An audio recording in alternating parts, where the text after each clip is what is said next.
নগরীর মুরাদপুরত শ্যামলী আইডিয়াল পলিটেকনিকেলৰ অষ্টম সেমিস্টাৰৰ ছাত্ৰ বাকী বেক ছাত্ৰলৈ অনৈতিক মাসিক বেতন আদায় আর বেতন বৃদ্ধির প্রতিবাদে বিক্ষোভ গড়িয়ে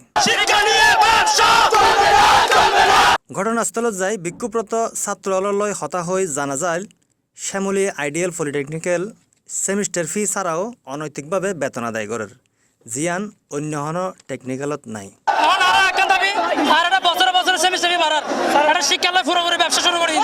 বিভিন্ন পলিটেকনিক ব্যবসা শুরু করে দিই মাসে মাসে প্রতি বছরে তারা সেমিস্টার ফি বেতন মাসিক বেতন বাড়ার কলেজের অধ্যক্ষ আর পুলিশের হস্তক্ষেপে আন্দোলন হাল পর্যন্ত স্থগিত করা গিয়ে আমাদের সিস্টেম আছে যে প্রতি সেমিস্টারে সেমিস্টার ফি এবং বেতন দিতে হবে। তোমরা যেহেতু আগে সবসময় দিয়ে আসছো, তোমাদের সাথে 32 সময় থেকে কথা আছে এটা দেওয়ার, এখন তোমরা দিবে না বলতেছো, এটা আমার একক সিদ্ধান্ত হবে না, এটা আমাদের ম্যানেজমেন্ট কমিটির সিদ্ধান্ত লাগবে। এবং আমাদের চেয়ারম্যান স্যার এখন ঢাকা সম্মেলন আছে, আমি এখন ফোন করেও জানতে পারতেছি না বিষয়টা।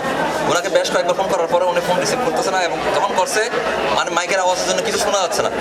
এই সংক্রান্তে আগামীকাল সকাল 10টার ভিতরে প্রিন্সিপাল সাহেব চেয়ারম্যান সাহেবের সাথে তাদের কমিটির সাথে কথা বলে তোমাদেরকে সিদ্ধান্ত দিবে। সরকার যেডে হারিগরি শিক্ষাত বিপ্লব ঘটায় দক্ষ জনশক্তি তৈরিত লক্ষ্যমাত্রা নির্ধারণ করিয়ে এই জায়গাত দেশের এইসব বেসরকারি পলিটেকনিক্যালৰ অতি মুনাফালোভী এই আচরণ হারিগরি শিক্ষাত উত্তরণত বাধাগ্রস্ত করিব। চৌধুরী রাসেল, C+, চট্টগ্রাম।